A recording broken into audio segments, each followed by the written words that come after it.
Marty's going to come in or not? I don't know. All right. We great. Good morning, Mordecai. Good morning, Ruve. I can't tell you how I so envy you. What do you mean? You get to sleep late whenever you feel like it. I drag my tired, weary body. Okay, we'll talk about it. Are we learning today? Yes. Okay. All right. We gratefully acknowledge the Thank you.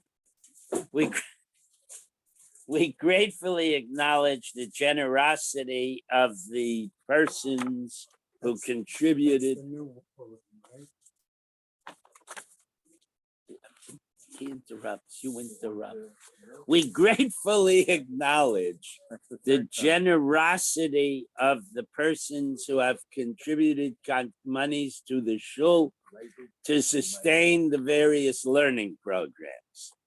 Said persons include the children, grandchildren, and great-grandchildren of Toby Peres, Sarah Tova, Bas Yisrael Dove, friends of Nina Moinister, in memory of Nechama Asna Bas Yitzchak Aaron, friends of Stephen Vigder, in memory of Simcha Melech ben Meir Lev Halevi, friends of Marcy Kurtz, in memory of her great niece Leah Bracha Bas Rivka, Isaac and Evelyn Blacher, in memory of his sister Chaya Rachel Bas Isar, month of learning by Mel and Harin Haller, in memory of his brother Yaakov ben Avraham, Jill and Perry Meltzer, in memory of her mother Bela Bas Avraham and his father David ben Fishel Alevi, Mark Linder, in memory of his mother Yona Bas Salman Leib,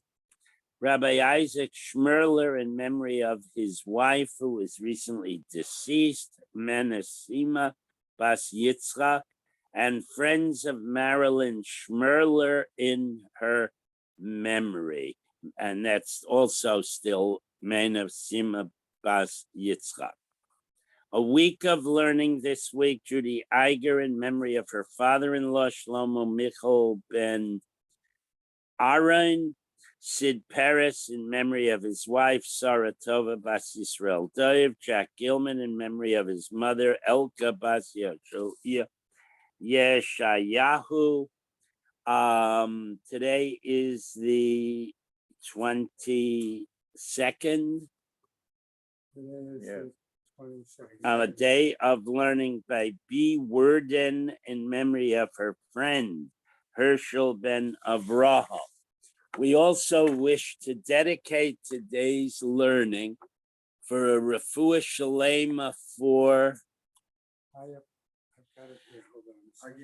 Chaya Peril. I got it right there.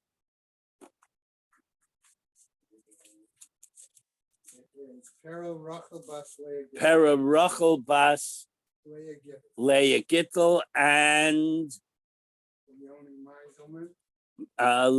Leonie Meiselman. We don't know her Hebrew name. Okay, so, and Rabbi Green will add the coda. I will have the coda thing. Man, Shema's having Aliyah, the crank Rafia, Rafel the Yeshiva from. Man, the Shema's having Aliyah, the crank Rafia. All right, he'll come back. All right, we'll enter. Hold on. Okay, and Gansi Yisrael. Okay. I could gebench to you. Okay. We are privileged to begin the second parak today. The Mishnah tells us Ha'isha Shinis Armala, a woman who is Rahman al-Islan widowed, oh Shinis Garsha, or her husband gives her a bill of divorce, and they are arguing over how much kasuba he owes her, or the estate owes her, depending on whether it's a divorce or a death. Hu omeres besula nis asni. He omeres. He, Omeres, she claims I was a virgin when we married. Now, obviously, in this case, there is no written kasuba being presented. We're going to learn that there were at this point in time, at the time of the Mishnah, there were communities that still did not yet have the established institution of giving a written document. And there were also circumstances where it was misplaced, lost, etc. So one of those two grounds, there was no document to present to the court. So he omeres bisula asani. I was a virgin when you married me, or when my deceased husband married me, and therefore I'm claiming 200. Vahu omer, and he or his children claim lo. That's not true. Ki ela almana nisatich. You were a widow when I married you, and or my father married you, and all we owe you is 100. Okay. So, im yesh edim sheyatsa v'chinuma, if there was witnesses that her head was covered with some sort, there is a machlaikas later on in a couple of days, whether it was some kind of a woven canopy or it was some kind of a special virgin's veil. So that's a machlaikas later, but that's a chinuma. V'roisha perua, or her hair was uncovered. Now there's a machlaikas also. This is brought sometimes as a raya that an arusa does not have to cover her hair, only in a sua. And others say no, even as an arusa, she covers her hair, but part of it is allowed to hang down to her shoulders at the wedding to show that she's a virgin.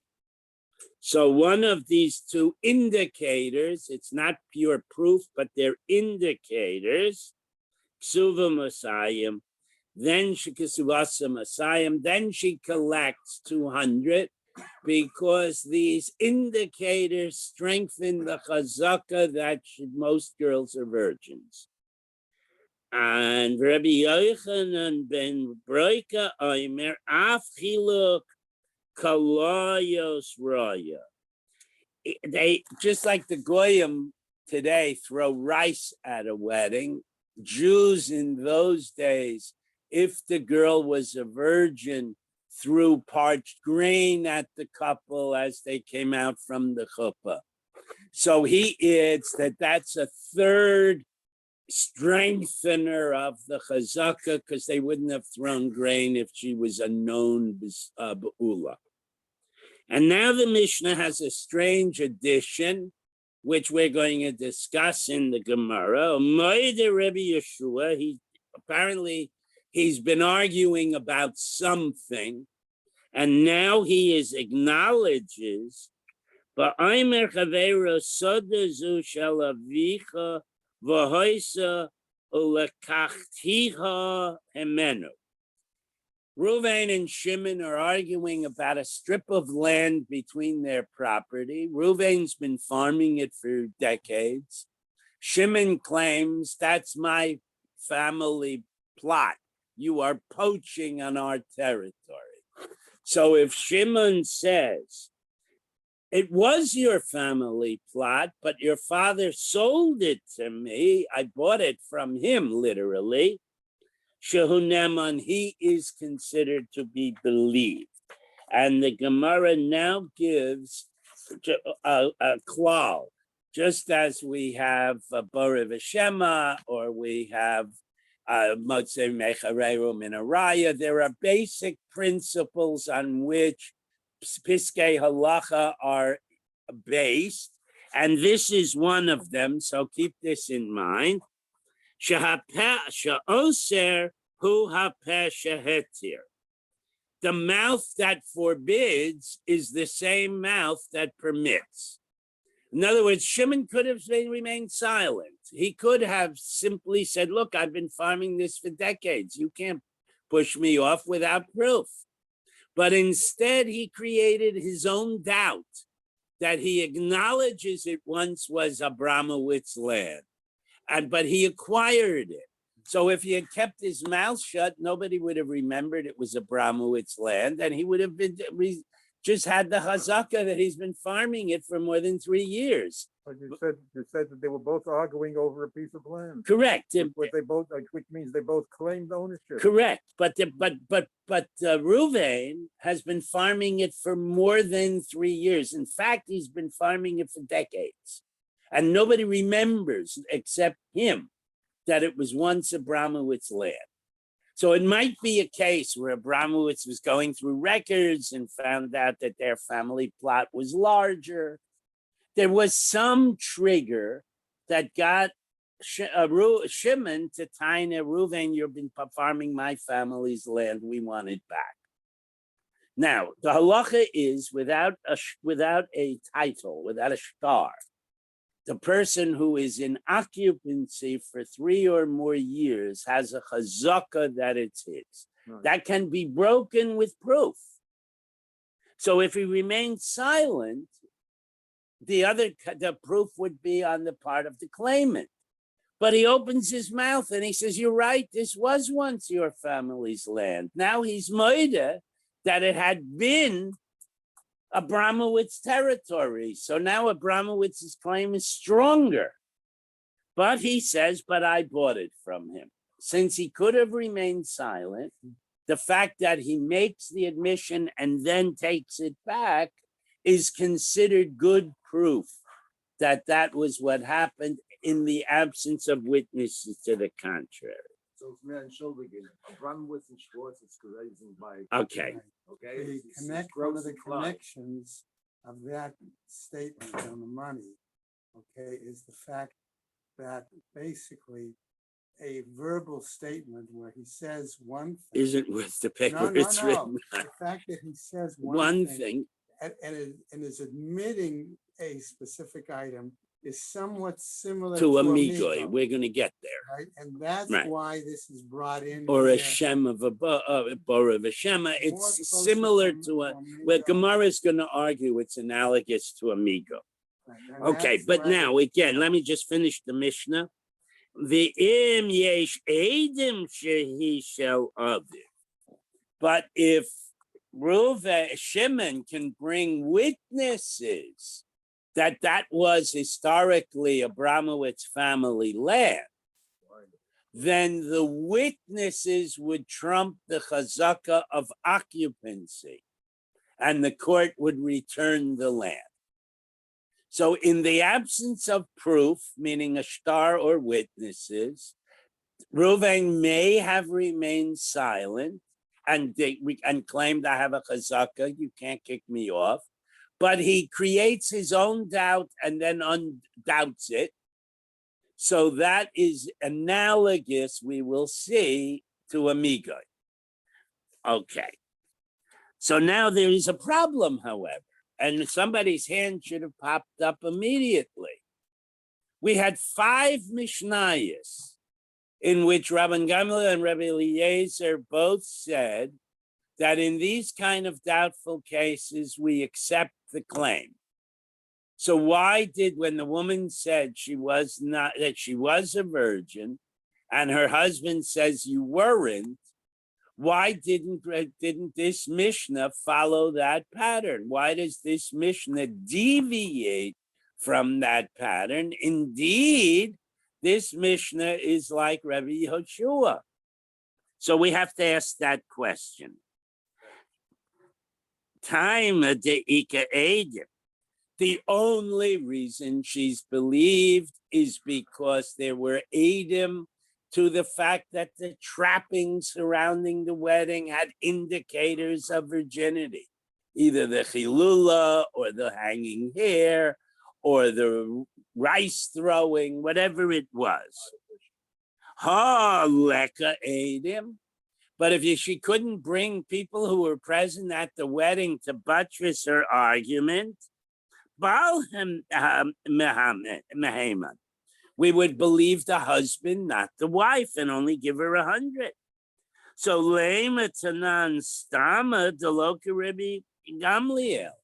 So this is Taka a Stam Mishnah, which makes it stronger. It's not a machlokes. Everybody seems to agree.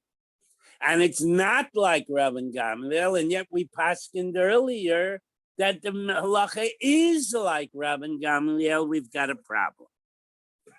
Maybe we're saying here that the Stam Mishnah is not like Rabban Gamliel. The Rabban Gamliel ha'omer ihi mehemena. Because Rabban Gamliel said over and over and over in Perek Rishon that a woman is believed. So now the Gemara throws a trial balloon. Filu Tamer Rabban Gamliel, you could even say this case, Rabban Gamliel would agree that we believe the husband, not the wife. Ad Khan, heretofore, Lo Ka'omer Rabban Gamliel Hasam Ella Babori Vishema. We had previous cases where the woman says, I was raped or I was riding a bicycle. She makes a specific claim. And the husband says, look, I don't know. I don't know how it happened. I just know she wasn't a virgin last night. So it's a Borei V'Shema. She makes a clear, definitive statement, and he is in doubt. And that's when Rabban Gamliel said that we believe her. Okay, however, Aval Hacha, but over here, where Bori Ubori, she claims I was a virgin and he claims you were a widow. So they're both making a specific, definitive claim. Lo Amar. Then Rabban Gamliel would not say we believe her. That's position number one. So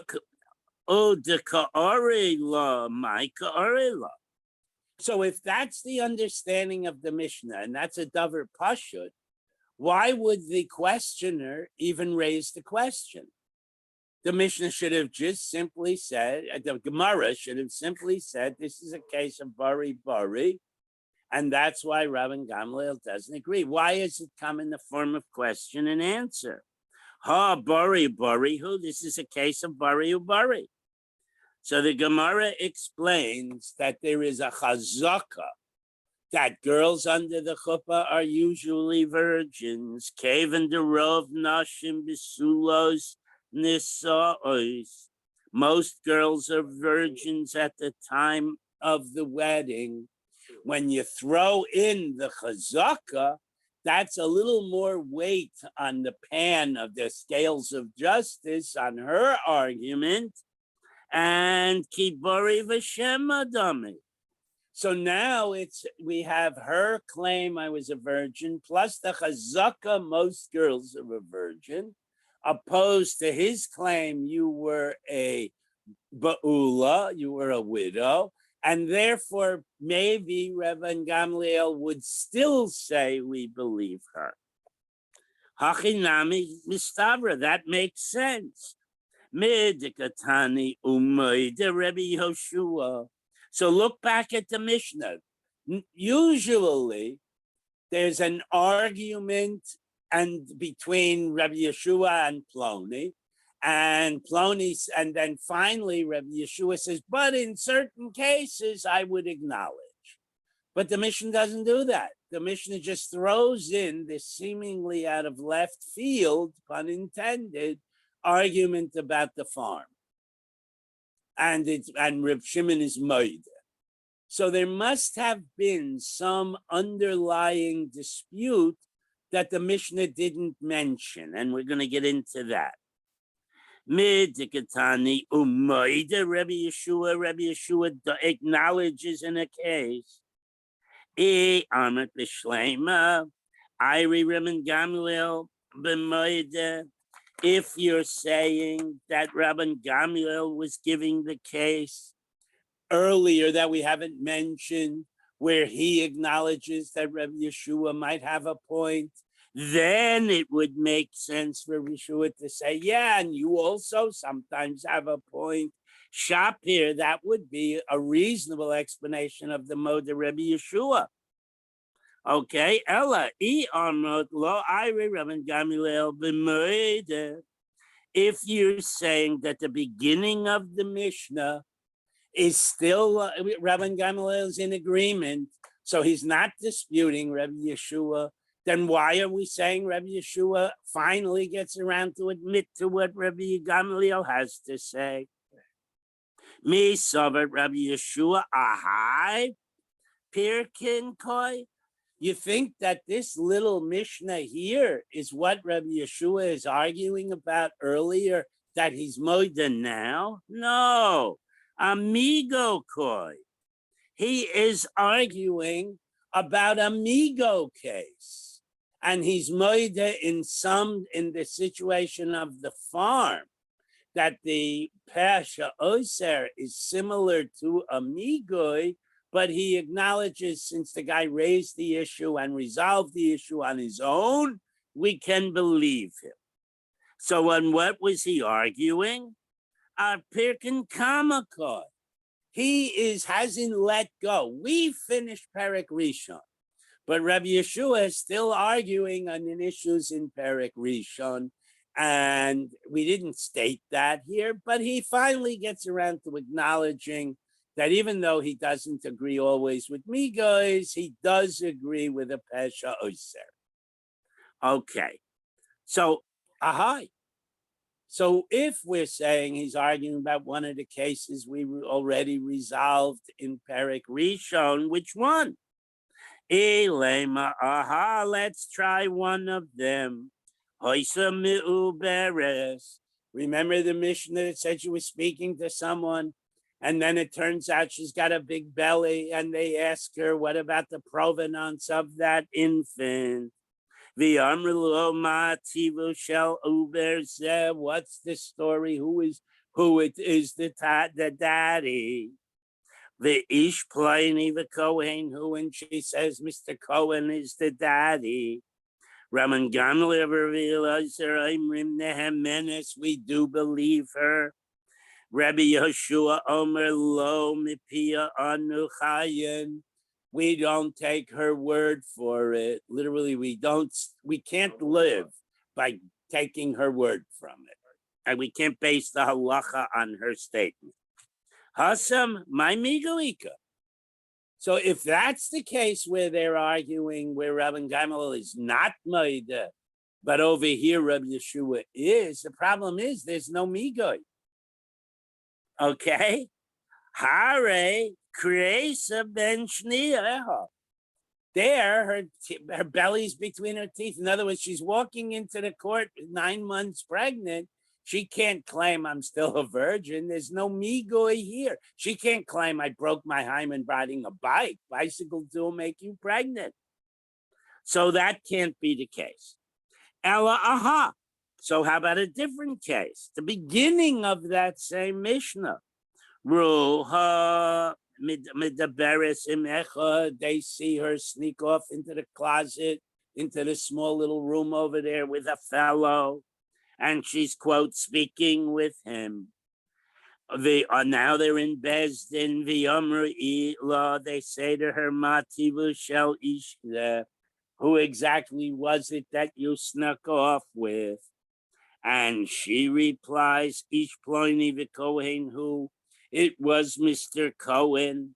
Rabban Gamliel, Rabbi Elazar, Imrim Nehemenes, Rabban Gamliel and Rabbi Elazar say, we believe her. Rabbi Yeshua Omer Lo Mipia Anan Chayin. We can't take her word for it. Hasam, my migoika. In that case, what migoi was there? So the migoi, if you hold, if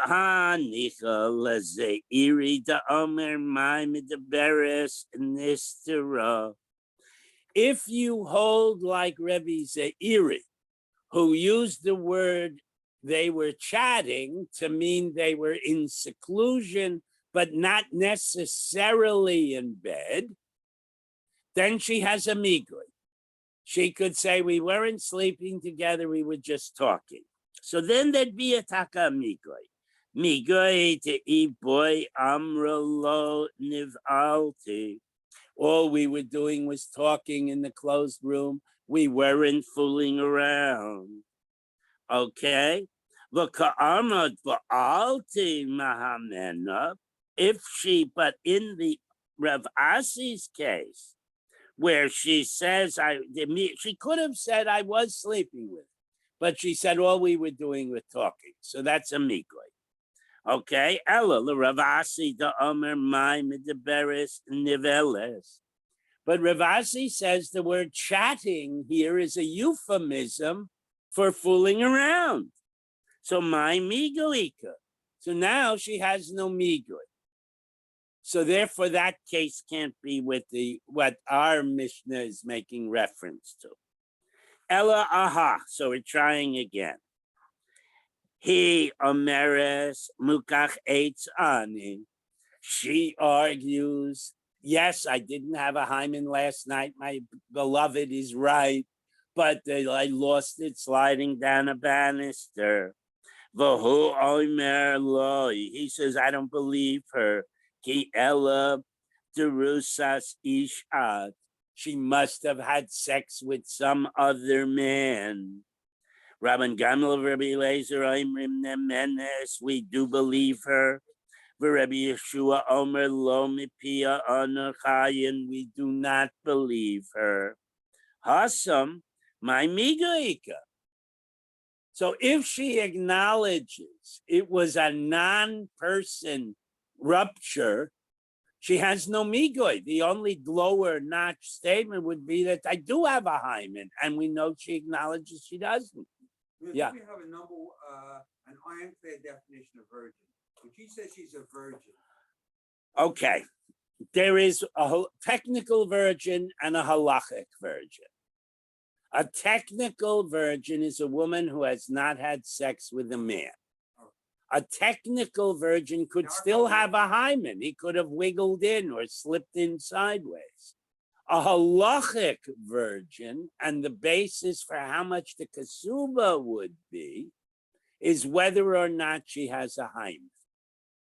Because after Bazman Hazeh, you can go to a doctor and the doctor can say there's swelling on the inner, whatever the doctors are able to determine someone had sex in the last several days. But in those days, the absence of a hymen was dispositive.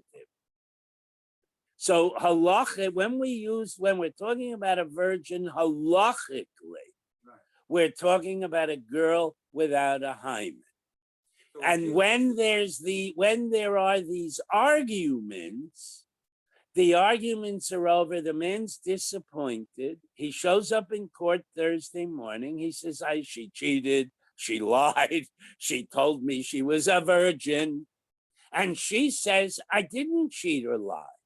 I mask him that I'm not a halachic virgin, but I was never with another man. So either keep me or pay me $100. No, because she's not asking for 200 because she doesn't have psulim. All right. So in any event, but if she says I was riding a bike or I fell down a banister, then what migoy is there? If she was sleeping with a boyfriend, she could have a migoy. No, I fell down. I slid off a bike. I broke it on a bicycle. But if she says I broke it on a bicycle, there's no migoy. There's no back off position. So that can't be the argument. So Bishleim Rabbi Lazar da Amar the Mana v'lo klum. So now we're going to say, okay, so the argument wasn't over technical or actual virginity.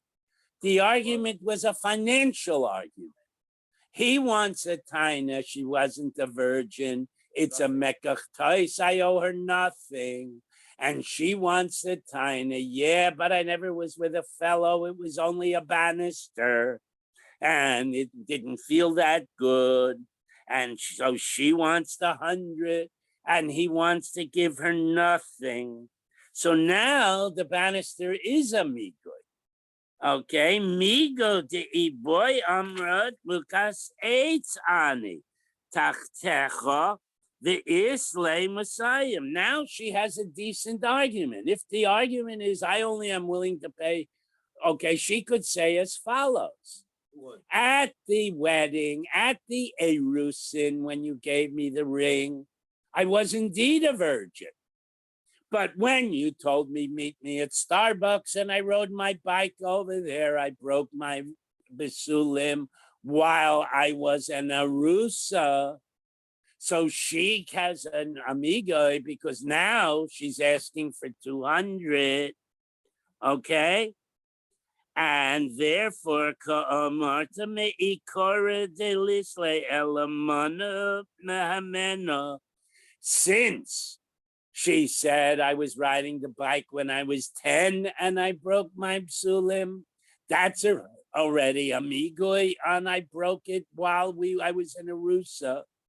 So we believe her and we give her 100. Ella Rabbi Yochanan the Amar Messiah Mamana. But according to Rabbi Yochanan, the argument was not 100 or nothing, and she had a migu to claim 2. The argument was 200 over 100. And she said it was a banister. It was okay. I'm not asking for the 200. And then my miguika. Now there's no migu. Ella aha. So the Mishnah comes around to the first, I think it's the first Mishnah in the first parak that raised these issues.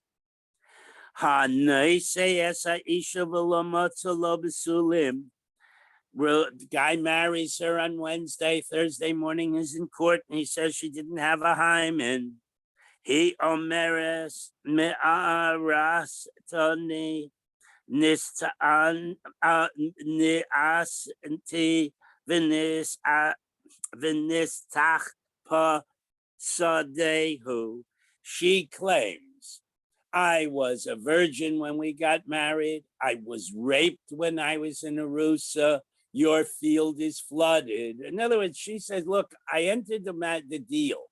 I entered Erusin as a virgin and I was raped. Tough luck on you. Okay. He says, that's not true. Kiela ad shelo aras tich. You had sex with people before we got engaged. Now that has to be the argument, because if he said you had sex when we are engaged, they would just kill her and she wouldn't get any money at all. Okay, Rabbi Gamel, Rabbi Elazar, we do believe her. Rabbi Yeshua Omer lo mipiha anachayan. We do not believe her. Demigo de boy Amra, she could have said Mukas H ani tachteho, that I was sliding down a banister while I was in Arusa, and that's how I lost my hymen, and indeed you owe me 200. So Hachaka Omar, so that's the case. Rabban Gamliel de Mehemen. What I did? Oh, I'm sorry. Oh, okay. See, she could have said Amra Mukas Eitz Ani Tachteha, that I was a Mukatz Eitz while I was in Arusa. The Loka Pasla Nafsha Mikahuna, which that claim, had this guy been a Kohen, like this girl was in an Arusa to an Ores who's a Kohen, if she was raped, he would have to give her a get. So here she has this migoy that it happened after Arusa. Ka'amre nis ansi de kapasla nafshe mekahuna. So when she says it was rape, it wasn't a bicycle ride, she is puzzling herself to the man, should he have been a Kohen. So it's a genuine migai. Omishum hachi. Since she had a better excuse, so to say. That's why Rabban Gamliel says we agree with him. And in that case, the Ka'amar Rabbi Yeshua Rabban Gamliel, that Rabbi Yeshua replies to Rabban Gamliel, Bahai Migo, Dahacha Moidana Loch. Regarding whether she claims I was raped or riding a bicycle when I was in Arusa, I'll agree with you. I'll accept her testimony. That's a solid miga.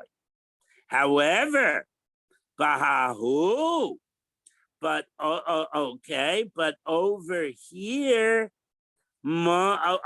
I agree with the farm. Bahahu migo dahasam piligona alive.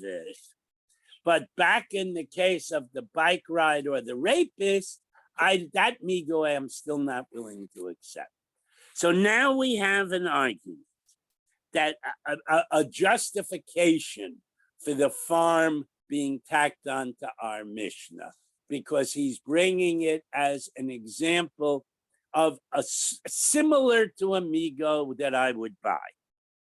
Okay, the cave and the rope. Now we're going to deal with, we did tangentially introduce the notion that at their weddings, girls have a chazaka that they're virgins. So now we're going to deal with that a little bit. The cave and the rave nashim. What? Okay. I'm sorry. Again, I skipped. Let's look into this. Hi, migo, v'hai migo. You have a migo here in our Mishnah, sort of a migo. You have a migo over there on the bicycle versus the rapist. Okay. Maishnahai migo v'hai migo. How do you determine the difference between the two migos? Because that's going to affect the halacha, whether Rabbi Yeshua is murdered to Rabban Gamliel or Rabban Gamliel is murdered to Rabbi Yeshua. Hacha ein shor shachut lifonecha. Okay, hasam hare shor shachut lifonecha. Literally, this means in the one case, there's a dead ox, a shechted ox. And in the other case, there is no shechted ox. So how does that relate to us? When it comes to the strip of land between the two fields that each guy is claiming, that field is sitting there. You can go, you can look at it. That's like a shecht ox lying. And if my ox is shechted in your backyard, I have some reason to suspect you may be shechted my ox. But if my ox wanders off, there are four sides to my field. I can't really say you're the one that took it.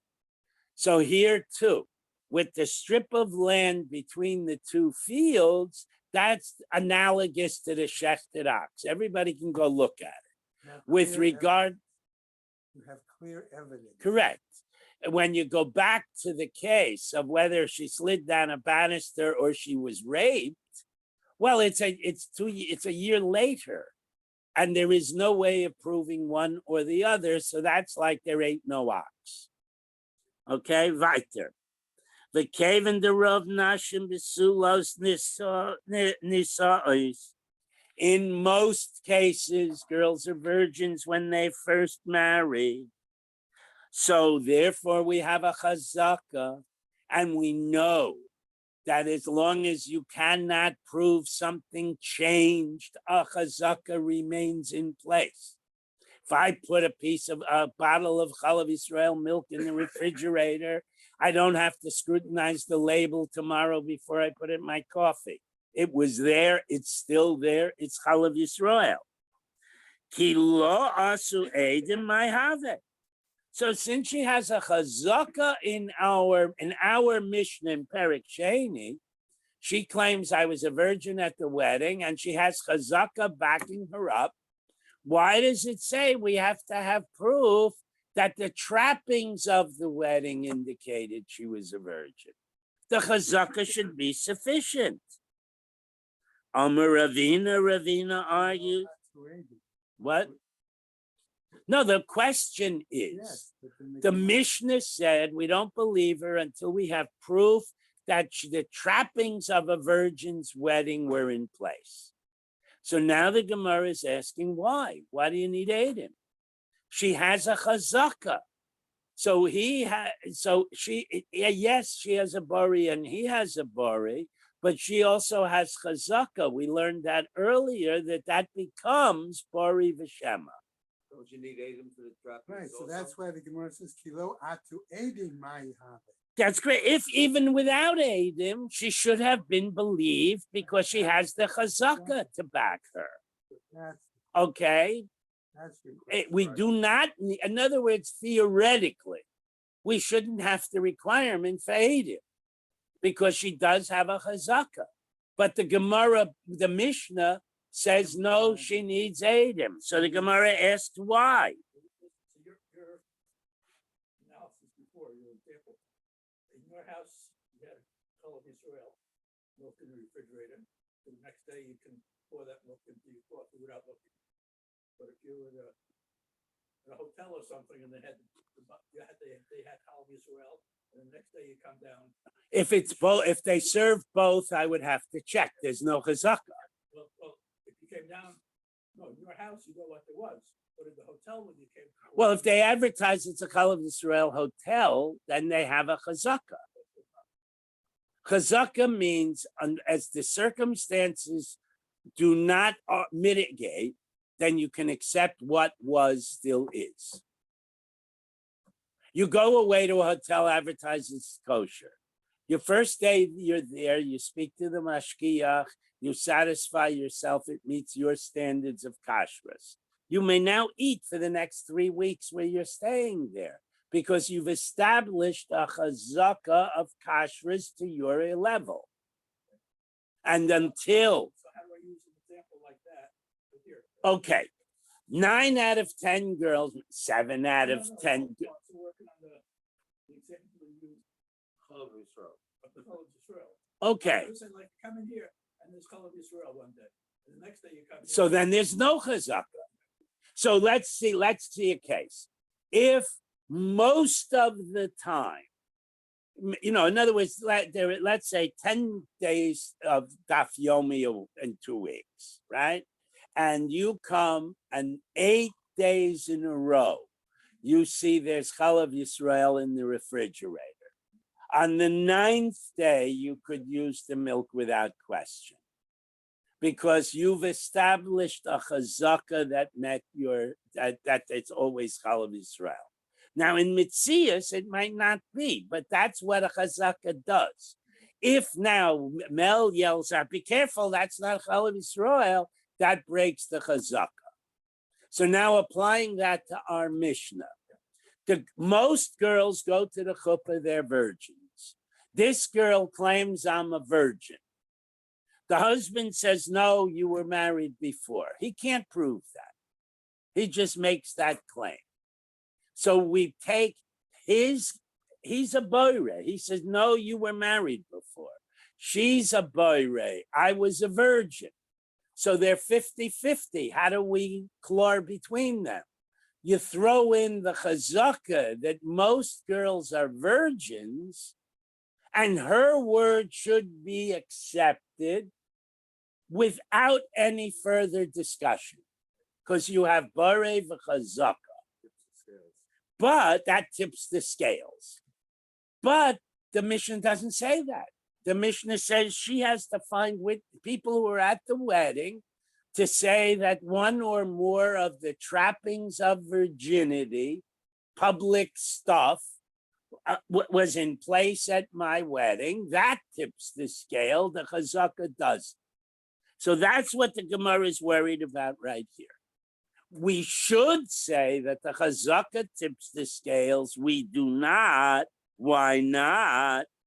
Omer Ravina.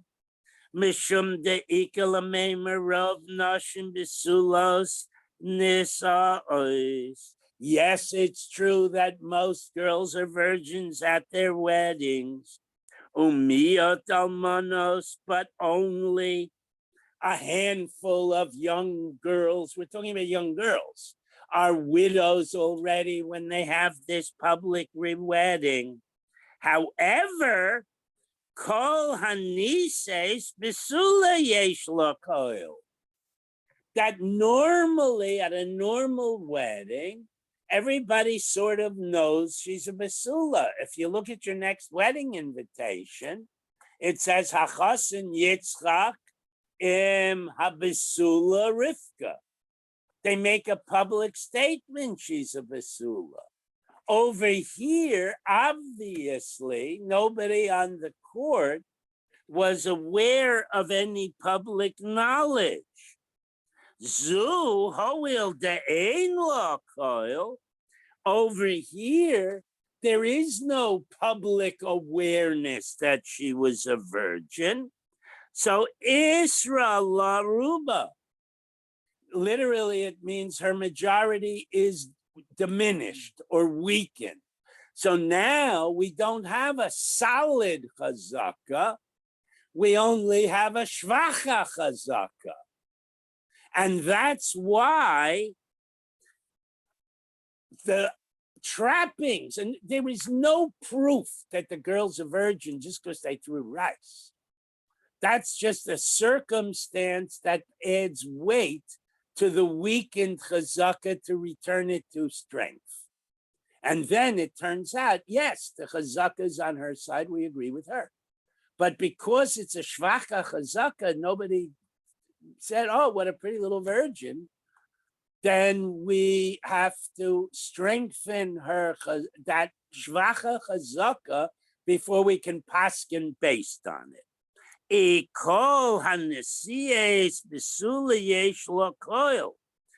if it's true, now the Gemara asks a little twisty question.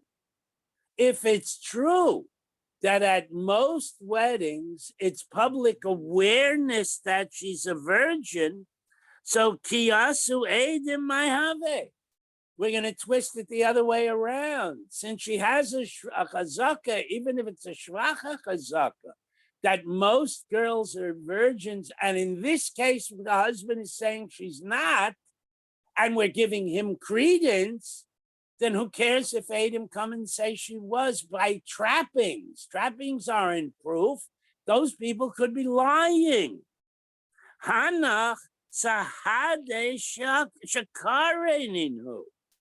The odds are those people are lying. So why do we accept them in the first place? So that answer is no good. So Ella Amar Ravina. So Ravina tries again. Rav Hanesiyes Besuli Yesh. Most of the time when the girl's a virgin, everybody sort of knows it. V'zuhu el v'ein lakol, but over here, we do not have public awareness. Israel Ruba, so the chazaka is weakened by the non-publicity factor. And now, but it's still a suffix. So now the Adam come and clarify and strengthen the chazaka. So again, we have Bore plus chazaka equals Bore v'shema, and we believe her. Okay, now the Mishnah went on. Im yesh edim sheyotzisa b'chanuma, etc. She had this thing, whether it's a veil or a canopy over her head. Okay, and she gets her 200. But what about the kasuba? Where is the kasuba? So the Gemara is going to, we'll do it inside. V'leichush, let us worry. Dilma mafka edim bahai beidina v'gavya. She comes to Bezdin without a kasuba. She says, I was a virgin. Her husband said, no, you were a widow. She brings witnesses that they threw rice. The Bezdin gives her 200 zuzim. V'hader mafkalek suba b'hai beidina v'gavya bo. And then a week later, she goes to a this was a Besdin in Brooklyn. She goes to a Besdin in Muncie. Remember, in those days, they didn't have telephones. She goes to a Besdin in Muncie and says, here's my kasuba. I want you to give me $200 from the Schwartz family. My husband died. Okay, how come the first Besdin isn't concerned of that possibility? Shouldn't the first Besdin put the money in escrow and say, go find your kasuba? Right? So the Gemara answers a few answers. Amar Avavuhu, Zaisa Meres, Kaisvin Shaiver. This is a case where the first Besdin forces her to sign a receipt for the 200 zuz. And therefore that receipt is given to the Abramowitzes. So when she tries to extort more money from them, they can waive that receipt and said, we already paid. Okay? So Rav Papa asked the question. That's an obvious answer. So obviously there has to be more to the story. So Rav Papa is saying either, but normal cases, a Besdin does not require a shover, or he's saying the shover is not specific enough to disprove an additional claim. She could go to a court. You also have to bring in the fact that, as you said earlier, there were communities where they wrote ksuba. And communities where they didn't. We'll get to that later. But right now we're dealing with shover. There were communities that wrote a shover, communities that didn't. So one answer could be this is a place where they did not do a shover. The other possibility is the shover is, all the shover says was Abramowitz paid Rivka 200 zuz. It does not, it could have been, she could now argue that's not miksei maluk. He's just returning my property. He never paid my 200 zuz for the kasuba. The shover, we would have to write a very long, very detailed shover to cover all her tainas to prevent extortion later, and they didn't do that. Okay, and that could be the problem. Rav Papa Aimer Makom She'en Kaisvin Kisuba Askinan. What we're talking about is a community where they never wrote a kasuba. So each Besdin is going to be very sensitive to the fact she has no kasuba and might go into it in more detail. The Ika Damasne Law Abraisa. There are other people who drag in a brisa to buttress the Mishnah, and they learn all this based on the brisa. Of the ksubasa, there's a brisa that says she lost her ksuba. Hey, timna ksubasa, she hid her ksuba. Nisrasa ksubasa, her ksuba was destroyed in a fire. So that's the setup. The girl is in court. The boy is in court. She's saying, I was a virgin. He's saying, you were a widow. They ask, where's the kasuba? It'll say 1 or 2. She says it's missing. That's the setup. So, Radku lefaneho, if they have wedding album and they show everybody was dancing at the wedding, Sichaku lefaneho, they were putting on costumes and tumbling in front of her. You've all seen that at a wedding. Or, now this is the interesting one. Hey, viru lefaneha kos shel b'soira. They pass a cup of good news in front of her.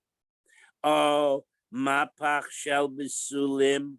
Or they actually wave the bloody sheet at the wedding. You know, this is now at the first Sheva brachas. The cup of B'sairas, or the waving the mappa. I neither have I. At the Sheva brachas, the first Sheva brachas. Okay. Im yeshla edim The echad mikol elu, yeah. If there's evidence, you have the wedding album, you have the video, you have Adim that we danced, or you have people who were at the Sheva Brachas and said they had this kos shel besares, which we'll define in a minute. Then that's proof she was a virgin on Wednesday night, despite what he says. Psubasa Messiah, she collects her 200. Okay. So again, the Gemara is going to go through the same argument. V'leka shtilma mipaka edim bahai beidina v'gavya. She makes this claim in Tel Aviv and gets her money.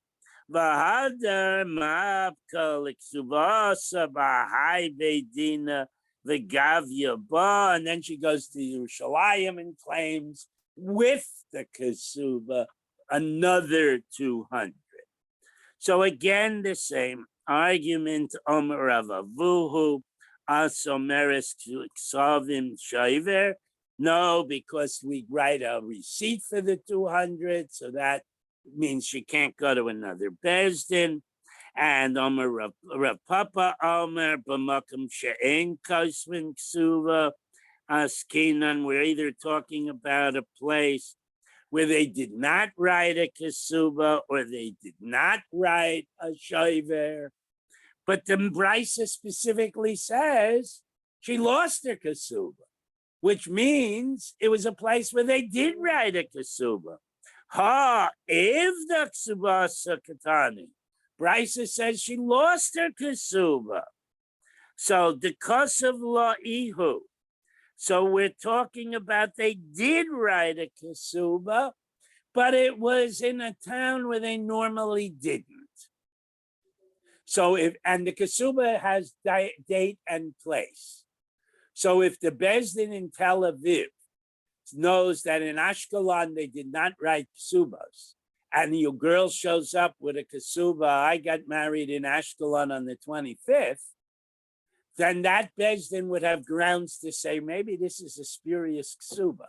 So her kasuba, if it's an unusual kasuba for the locale, then the bezdin would question it. It wouldn't have weight. Okay. So bottom line, sof mafkala v'gavyeba, but people are pretty shrewd, and she has a criminal mind, and whatever safeguards you put in place, if the first bezdin pays her off based on trappings of the wedding, what's to prevent her from making a claim in another bezdin? My ivda. What does it mean she lost it? Ivda ba'or, it was truly destroyed.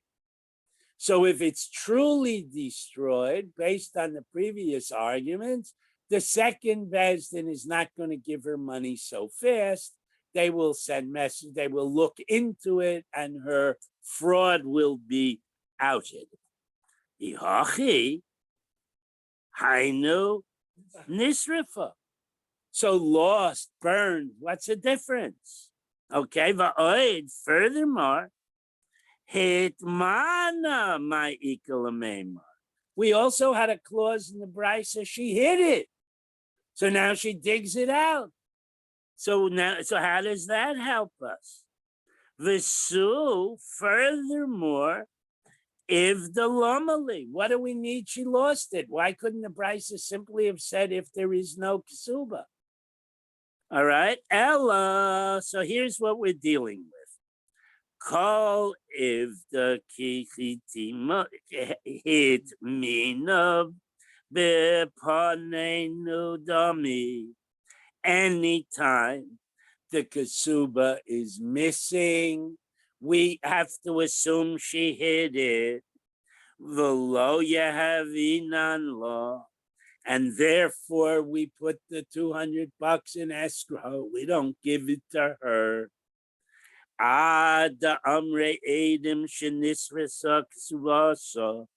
She would have to produce additional edim to certify that we were the firemen that put out the fire in the house, and she was screaming, "My kasuba, my kasuba." So we have to have evidence that there is no ksuba, and that's the end of that. Man de masne la abraisa. So now we had two versions. One where we use the Mishnah to have the same argument, or we use the Brisa to have the same argument. So what's the difference, and why did we need both? Okay, man de masne la abraisa, the one who learns this on utilizing the Brisa as the basis. Kol shechen amasnisa. He certainly would accept the Mishnah. The Mishnah doesn't disagree with the Brisa, but the Brisa had the new information. She has to prove there's no ksuba. Okay? Oman demasne la amasnisan. But the people who have the argument ignoring the Brisa based solely on the Mishnah, aval abraisa lo. They don't have that new information, and kikushya. So now we still have a problem. How do we preclude fraud? Okay. Now we'll just wrap up a little bit. Im yesh edim. The Mishnah said that if there are witnesses to the trappings of a virgin's wedding, then she would get her 200. V'leikush. So why doesn't the Bezdin worry? Dilma mafka ede chanuma bahai bidina v'gavya. Same old question.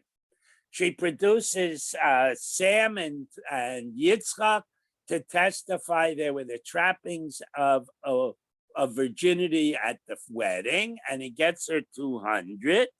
V'hader mafka ede chanuma gabi beidina acharina v'gavya. And then she gets Ruvain and Shimon to take a lot of people at the wedding. She could go to 20, 30, 40 bezdins and collect 200 from each. If all she has to do is produce two people that say they threw rice at the wedding. Oh, but the also the issue is that she could use the same two. Well, no, they presumably wouldn't. I would rather she use others, because I don't think that she would have people. She has to now have a conspiracy. She's a conniver, but not a conspirator. Okay, you have a mind show. It could be either one. I'm giving the Rov Yehudim the benefit of the doubt.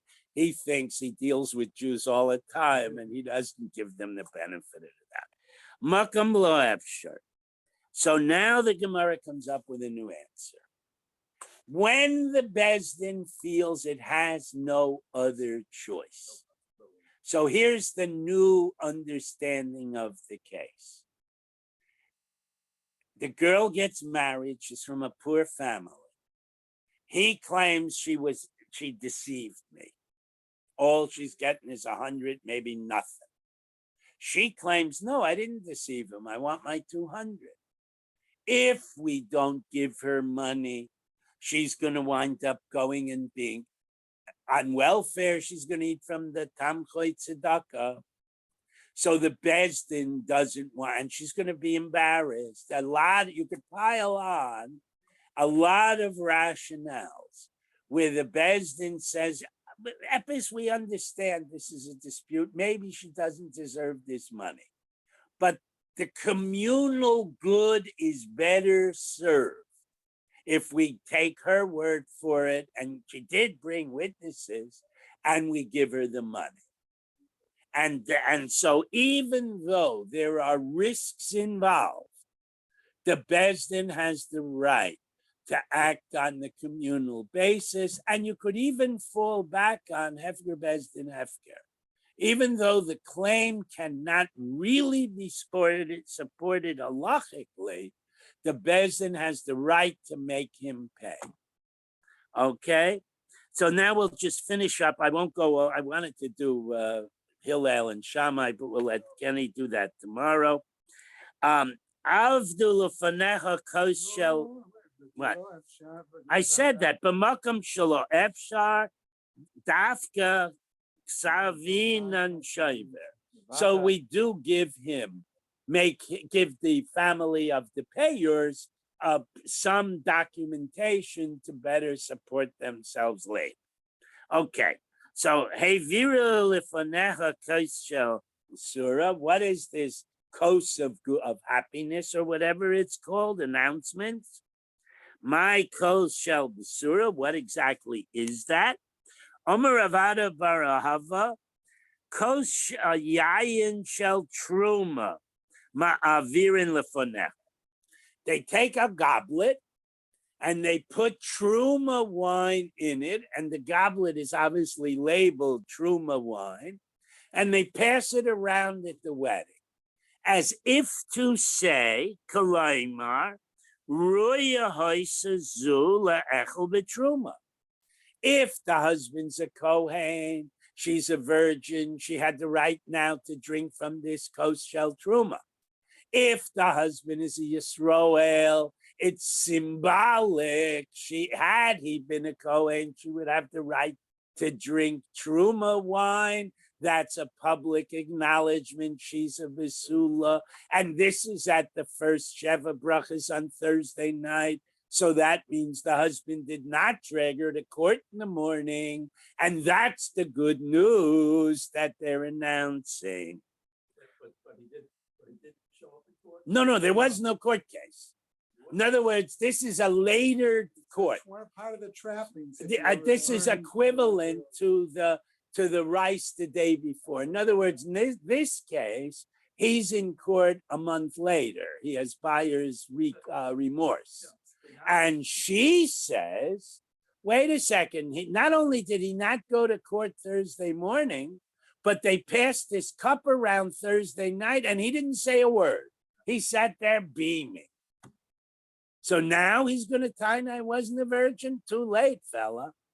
That's one. But so Maskif Lo Rav Papa argued. Now everybody here should be able to without looking in, should be able to give the argument. Can an almana marry a Kohen? Hedyot. Of course she can. And when she does, can she drink truma?